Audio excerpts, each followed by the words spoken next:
कहानी शुरू होती है सतयुग से। एक बहुत महान प्रजापति थे, कर्दम मुनि। उन्होंने अपनी पत्नी देवहूति के साथ गृहस्थ जीवन बिताया। माता देवहूति कोई साधारण स्त्री नहीं थी, वे स्वयंभुवा मनु की पुत्री थी, अर्थात एक राजकुमारी, जो बाद में एक महान ऋषि की पत्नी बनी। जब उनकी 9 पुत्रियां हुईं और उन सब की शादी महान ऋषियों से हो गई, तब कर्दम मुनि और देवहूति के घर एक पुत्र का जन्म हुआ। और वे पुत्र कोई साधारण मनुष्य नहीं थे, वे साक्षात भगवान विष्णु के अवतार थे, भगवान कपिल। अब जैसे ही भगवान कपिल थोड़े बड़े हुए, कर्दम मुनि ने कहा, मेरा गृहस्थ जीवन का कर्तव्य पूरा हुआ, अब मैं संन्यास लेकर वन जा रहा हूं तपस्या करने। उन्होंने अपना सारा राजपाट, घर बार त्याग दिया और चले गए। अब पीछे रह गई माता देवहूति और उनके युवा पुत्र कपिल देव। एक दिन की बात है, माता देवहूति बहुत उदास थीं। वे कपिल देव के पास गईं और बोलीं, पुत्र, मैंने अपना पूरा जीवन अपनी इंद्रियों को प्रसन्न करने में लगा दिया। मैंने दुनिया के सारे सुख भोगे, मेरे पास सब कुछ था, महल, धन, एक महान पति। लेकिन आज जब मैं पीछे मुड़कर देखती हूँ तो मुझे भीतर एक अजीब सा खालीपन महसूस होता है। मुझे लगता है जैसे मैंने अपना पूरा जीवन एक भ्रम में, एक माया में बिता दिया। ये जो अज्ञान का अंधेरा है, ये मुझे भीतर ही भीतर खा रहा है। पुत्र, तुम तो स्वयं ईश्वर के अवतार हो, मुझे इस मोह माया के जाल से बाहर निकालो। मुझे बताओ कि ये सच्ची शांति कहाँ मिलेगी। अब जरा सोचिए, एक माँ अपने बेटे से कह रही है कि मुझे ज्ञान दो। ये हमारे आज के समाज के लिए एक बहुत बड़ा संदेश है कि ज्ञान जहाँ से भी मिले, चाहे वो आपसे उम्र में छोटा ही क्यों ना हो, उसे ग्रहण कर लेना चाहिए। भगवान कपिल अपनी माता की ये बात सुनकर अत्यंत प्रसन्न हुए। उन्होंने अपनी माता को जो ज्ञान देना आरंभ किया, वही कपिल गीता है। भगवान कपिल ने सबसे पहले जिस विषय पर बात की, वो है हमारा सबसे बड़ा शत्रु और सबसे बड़ा मित्र, हमारा मन। भगवान कपिल कहते हैं, हे माता, इस मनुष्य के बंधन और मोक्ष दोनों का केवल एक ही कारण है, उसका मन। इसे एक सरल उदाहरण से समझते हैं। एक शस्त्र लीजिए, यदि वो शस्त्र किसी डाकू के हाथ में है तो वो किसी के प्राण ले सकता है, लेकिन वही शस्त्र यदि किसी रक्षक या सैनिक के हाथ में है तो वो किसी के प्राण बचा सकता है। शस्त्र में कोई बुराई या अच्छाई नहीं है, बात यह है कि उसका उपयोग कौन कर रहा है और कैसे कर रहा है। बिल्कुल वैसा ही हमारा मन है। यदि आपका मन इस संसार की नश्वर वस्तुओं के प्रति आकर्षित है कि मुझे वो महंगी वस्तु चाहिए, मुझे समाज में प्रतिष्ठा चाहिए, तो ये मन आपको बांध देगा। आप तनाव और अवसाद यानी डिप्रेशन से घिर जाएंगे। लेकिन यदि यही मन संसार की इन व्यर्थ चीजों से हटकर परमात्मा में या परम सत्य में लग जाए, तो यही मन आपको परम शांति और मोक्ष दिला देगा। हम लोग अक्सर कहते हैं ना कि मेरा अपने मन पर नियंत्रण नहीं है। भगवान कपिल कहते हैं कि मन को वश में करने की पहली सीढ़ी है वैराग्य। अब वैराग्य का अर्थ ये नहीं है कि आप अपने वस्त्र त्याग कर हिमालय चले जाएं, बिल्कुल नहीं। वैराग्य का असली अर्थ है अनासक्ति, अर्थात चीजों का उपयोग करना लेकिन उनका दास न बनना। आपको संसार के बीच रहना है, लेकिन कमल के पत्ते की तरह। कमल कीचड़ और जल में रहता है, लेकिन जल की एक बूंद भी उस पर टिक नहीं पाती। बस जीवन को ऐसे ही जीना है। इसके बाद भगवान कपिल एक बहुत ही गहरा सिद्धांत समझाते हैं, सांख्य योग। सांख्य का अर्थ होता है तत्वों की गणना करना या उनका विश्लेषण करना। कपिल मुनि ने इस पूरे ब्रह्मांड को तत्वों में बांटकर समझाया। उन्होंने कहा कि ये सृष्टि 2 चीजों से मिलकर बनी है, भौतिक प्रकृति और पुरुष यानी आत्मा, चेतना। ये जो हमारा शरीर है ये प्रकृति है, और जो हमारे भीतर चेतना है, जो मैं हूं, वो पुरुष है यानी आत्मा है। कपिल देव ने बताया कि ये जो प्रकृति है ये 24 तत्वों से बनी है। अब जरा ध्यान से सुनिएगा, ये विज्ञान की किसी कक्षा जैसा प्रतीत होगा, लेकिन ये पूर्णतः तार्किक है। ये 24 तत्व क्या है? पहला, 5 महाभूत, पृथ्वी, जल, अग्नि, वायु और आकाश। हमारा शरीर इन्हीं से बना है और मृत्यु के पश्चात इन्हीं में विलीन हो जाता है। दूसरा, 5 सूक्ष्म मात्राएं, रूप, रस, गंध, स्पर्श और शब्द। तीसरा, 5 ज्ञानेंद्रियां, नेत्र देखने के लिए, कान सुनने के लिए, नासिका सूंघने के लिए, जिह्वा स्वाद के लिए और त्वचा छूने के लिए। चौथा, 5 कर्मेंद्रियां, हाथ, पैर, वाणी और मल मूत्र त्यागने के 2 अंग। और पांचवा, 4 अंतःकरण, मन, बुद्धि, चित्त और अहंकार। ये कुल मिलाकर 24 तत्व हो गए। कपिल मुनि कहते हैं कि ये 24 चीजें केवल एक रथ के पहियों और लकड़ियों के समान हैं। रथ अपने आप नहीं चल सकता, जब तक कोई सारथी यानी चालक उस रथ पर आकर नहीं बैठता और लगाम नहीं थामता, रथ केवल एक निर्जीव ढांचा है। हम मनुष्य क्या भूल करते हैं? हम इस रथ को ही अपनी असली पहचान मान लेते हैं। यदि रथ पर खरोंच आ गई तो हम विलाप करने लगते हैं जैसे हमारे ही शरीर पर खरोंच आ गई हो। ये जो 25वां तत्व है वो है आत्मा।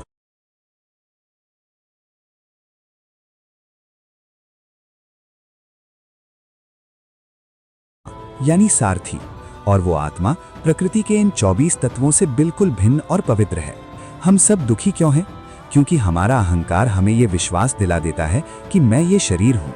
जब आपको लगता है कि आप शरीर हैं तो आपको बुढ़ापे का भय सताता है, रोगों का भय सताता है, मृत्यु का भय सताता है।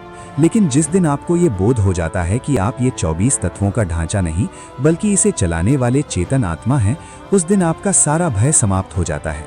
चलिए एक बहुत ही सुंदर उदाहरण लेते हैं।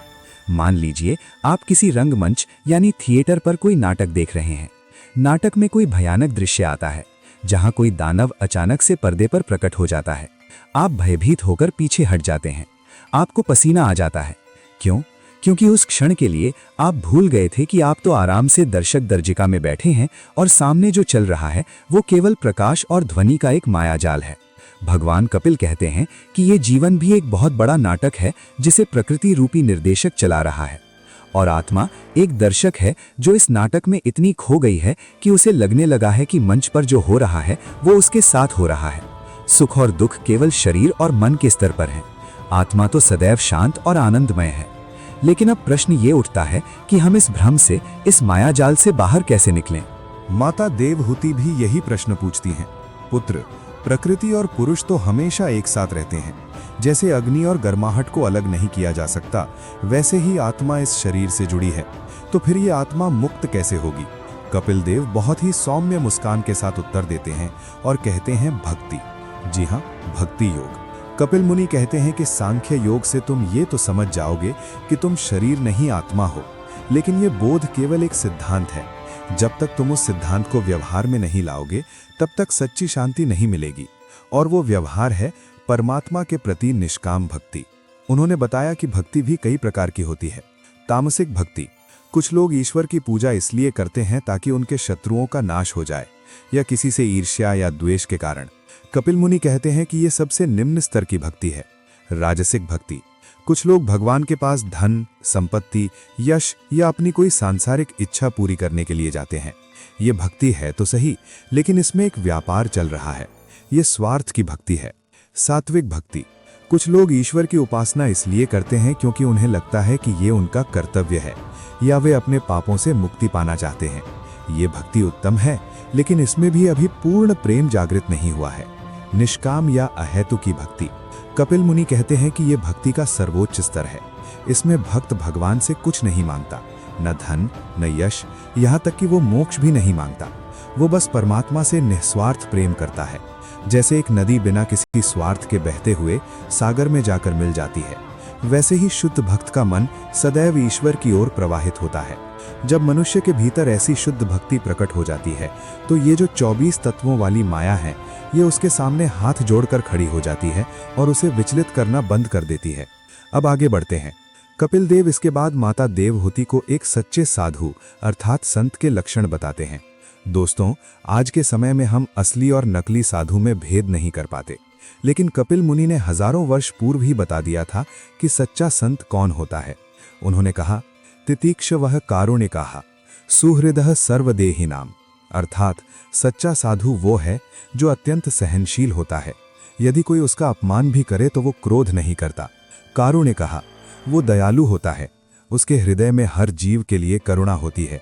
सुहृदः सर्वदेहिनाम, वो हर प्राणी का, केवल मनुष्यों का नहीं, पशु पक्षियों का भी सच्चा हितैषी होता है।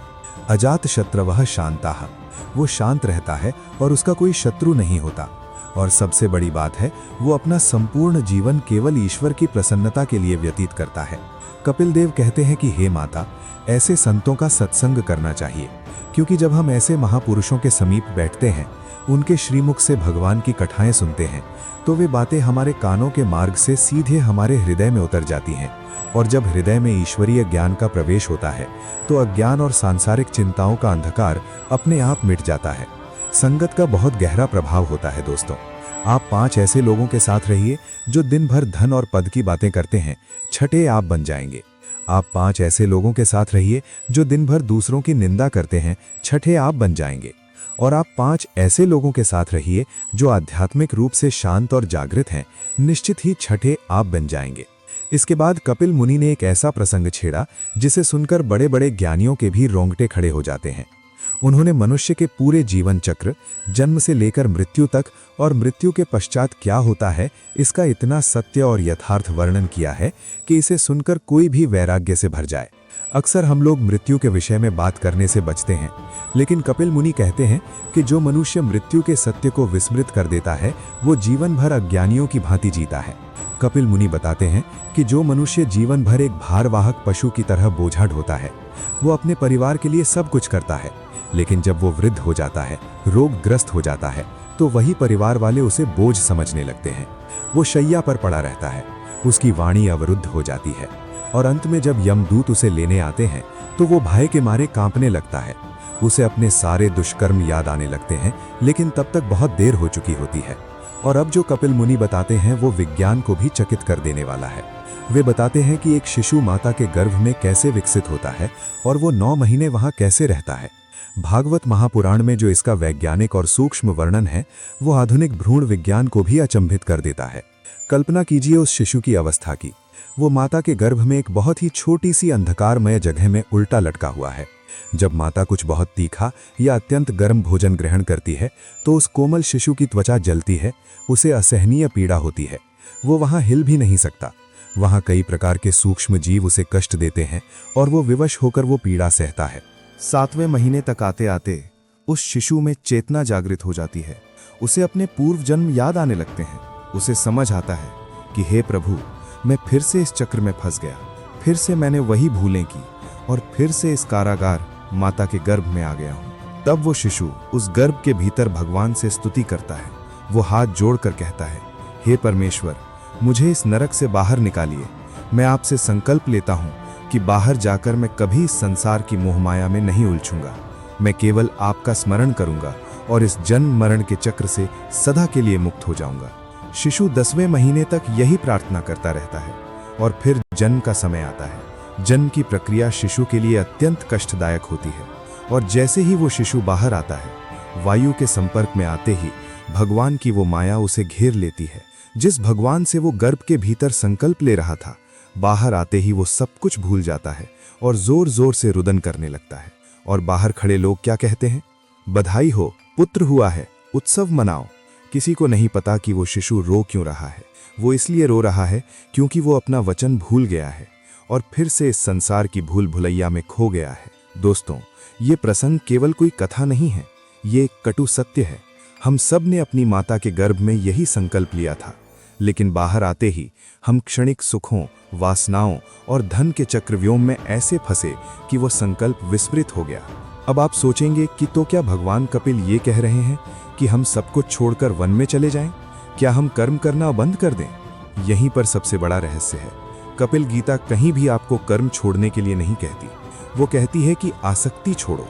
कपिल मुनि कहते हैं कि आप गृहस्थ जीवन में रहिए, अपने परिवार का पालन पोषण कीजिए, धन कमाइए, लेकिन हमेशा ये स्मरण रखिए कि ये सब नश्वर है, क्षण भंगुर है। आप एक यात्री हैं जो किसी धर्मशाला या विश्राम गृह में रुका है। धर्मशाला में आपको शैया मिलती है, भोजन मिलता है, आश्रय मिलता है।